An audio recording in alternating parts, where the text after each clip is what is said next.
Bien, saludos participantes, bienvenidos a esta nueva semana.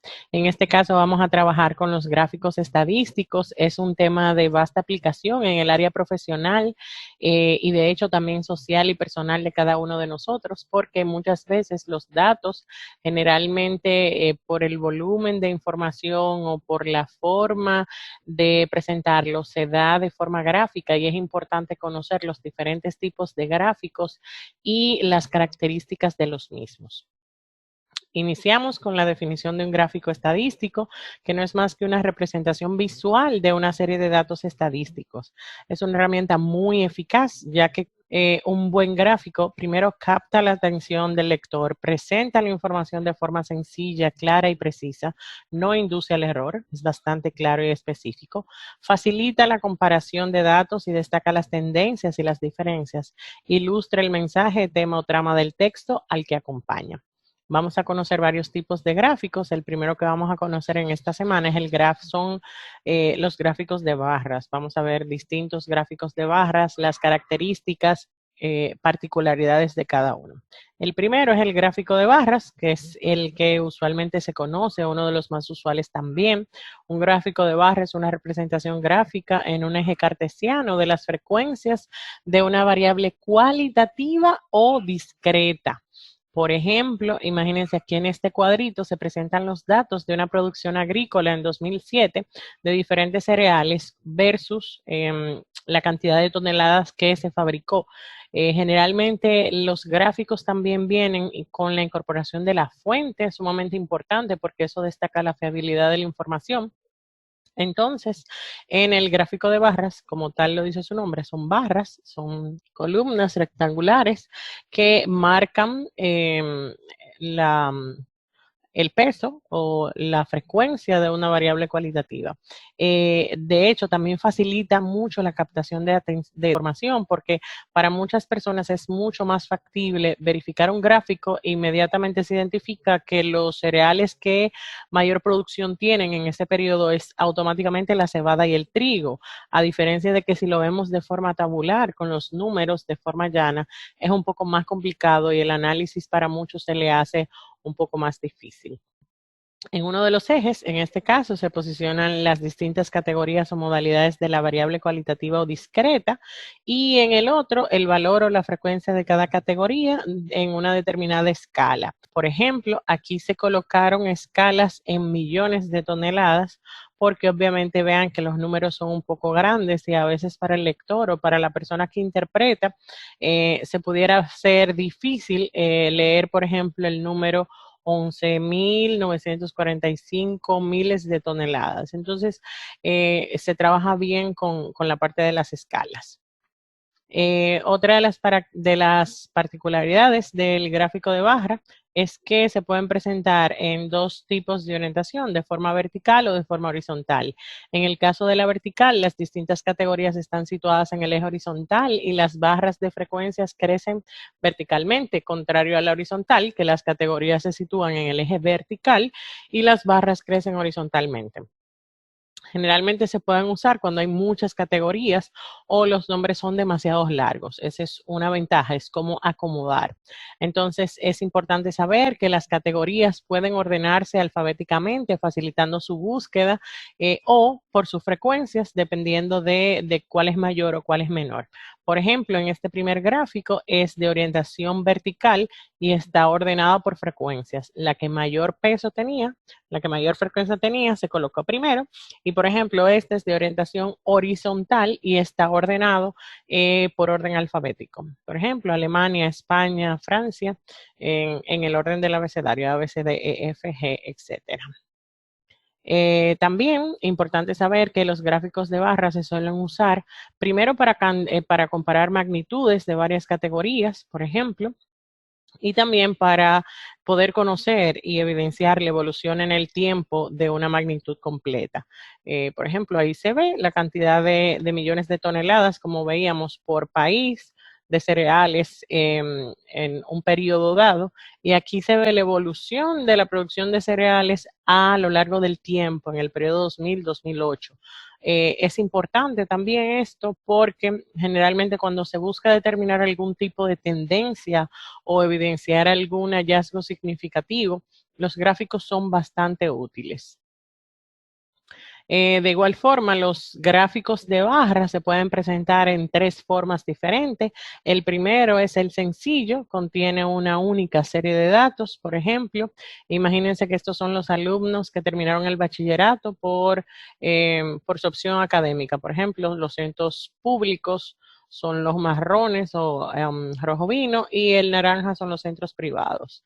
Entonces, por ejemplo, en la primera, eh, eh, en la primera, por ejemplo, lo hacen por área, por ejemplo, artes, ciencias, humanidades, tecnología. Entonces, el segundo grupo es el agrupado, contiene varias series de datos y cada una se representa por un tipo de barra de un mismo color y textura. Mírenlo ahí. En este caso se suma una nueva categoría, o sea, aparte de ver los alumnos que terminaron el bachillerato por opción académica, también se compara la cantidad que fue de centros públicos y centros privados. También se puede dar de forma apilada, o sea, contienen varias series en la misma barra y en la barra se divide en diferentes colores atendiendo a la serie que se representa. En este caso es la misma que esta, salvo que están apiladas en la misma barra. O sea, se presentan los que son de centros públicos de acuerdo al tipo de opción académica que haya realizado el estudiante. Otro tipo de gráfico de barras que necesitamos conocer, que también es muy usual, pero hay que establecer la diferencia, es el histograma. Los histogramas se usan para representar las frecuencias de una variable cuantitativa continua, contrario a lo que veíamos antes del gráfico de barras sencillo que se utilizaba para representar variables cualitativas o discretas. En el caso del histograma, lo vamos a hacer para variables cuantitativas continuas. Entonces, en uno de los ejes se posicionan las clases de la variable continua, o sea, los intervalos o marcas de clase, y en este caso se marcan no el total de la clase, sino los puntos medios de cada intervalo. Recuerden que en las clases pasadas, cuando elaborábamos las tablas de clases y frecuencias, calculábamos el punto medio de una clase, que era la suma de ambos extremos dividido entre 2. Entonces, para el histograma justamente se utiliza ese punto medio para graficar. Y en el otro, obviamente, las frecuencias. No existe una separación entre las barras, o sea, no hay un espacio entre una barra y otra, es algo continuo. Y vuelvo y les reitero, el punto que se marca es el punto medio. También otro tipo de gráficos de barras es el bidireccional, tiene una orientación horizontal y también contienen dos series de datos cuyas barras de frecuencia crecen en sentidos opuestos. Generalmente las más comunes son las pirámides de población, de la que vamos a hablar un poco más adelante. Por ejemplo, aquí se comparan dos variables, en este caso el sexo, varón, mujeres, y se agrupan por edad. Esto es muy significativo porque se permite asociar más de una variable en una sola gráfica y poder sacar conclusiones un poco más interesantes de varios datos al unísono. De igual forma, otro tipo de gráfico de barras que vamos a ver, como mencionábamos antes, es la de pirámide de población, que es un histograma, en este caso bidireccional, que muestra la estructura generalmente demográfica de una población, ya sea por sexo y edad, en un momento determinado. Vuelvo y les reitero, es sumamente interesante este tipo de gráfico de barras porque nos permite asociar más de una variable al mismo tiempo de forma gráfica para poder hacer conclusiones un poco más de peso. Otro tipo de gráfico que vamos a ver son los gráficos de línea. Aquí vamos a ver que un gráfico de línea es una representación gráfica en un eje cartesiano de la relación que existe entre dos variables, reflejando con claridad los cambios producidos en un espacio de tiempo o en un espacio de frecuencias. En cada eje se representa cada una de las variables cuya relación se quiere observar. Por ejemplo, en este caso es el índice de precios al consumo desde julio 2009 hasta julio 2010, un periodo completo. Fíjense que aquí está la información, esa es la tabla tabulada, pero realmente es un poco cuesta arriba evidenciar alguna tendencia o alguna baja. Entonces, el tema del gráfico de línea es sumamente importante. De hecho, también, por ejemplo, también se pueden usar para representar alguna tendencia temporal. En el eje horizontal se posiciona la variable que indica las unidades de tiempo y en el vertical se introduce la escala de la variable cuya variación en el tiempo queremos evidenciar. Otro tipo de gráfico que vamos a ver es el último en este caso, es el gráfico de pastel o circular. Es un gráfico también bastante interesante. Es una representación circular de las frecuencias relativas. Recuerden nuestras clases que aprendíamos que tenemos tres tipos de frecuencias: simples, acumuladas y relativas. Entonces, en el caso del gráfico de pastel, trabaja con las frecuencias relativas de una variable cualitativa o discreta, donde se permite de una manera sencilla y rápida su comparación. El círculo representa la totalidad de la población que se quiere observar y cada una de las porciones representa básicamente una proporción, un sector de cada categoría o variable. Se usa en porcentajes, es bastante práctico. Por ejemplo, imagínense los viajeros hospedados en hoteles españoles por categoría de establecimiento en un periodo dado. En 4 estrellas 46%, 3 estrellas 35%, entonces ya se puede ponderar de forma porcentual el impacto de una categoría de forma gráfica. Generalmente son muy útiles cuando las categorías son pocas, porque obviamente si tenemos muchas categorías es un poco confuso y realmente no es muy práctico presentar la información de esa manera. Por ejemplo, este no es un gráfico tan visual para uno determinar alguna tendencia. Obviamente se ve Rusia el 41%, pero por ejemplo a la hora de diseminar o de discernir qué país tendría mayor peso, si Finlandia, España, Alemania, por la cantidad de variables y de información, no es factible. O sea que un gráfico de pastel lo vamos a utilizar no para más de 10 variables, preferiblemente.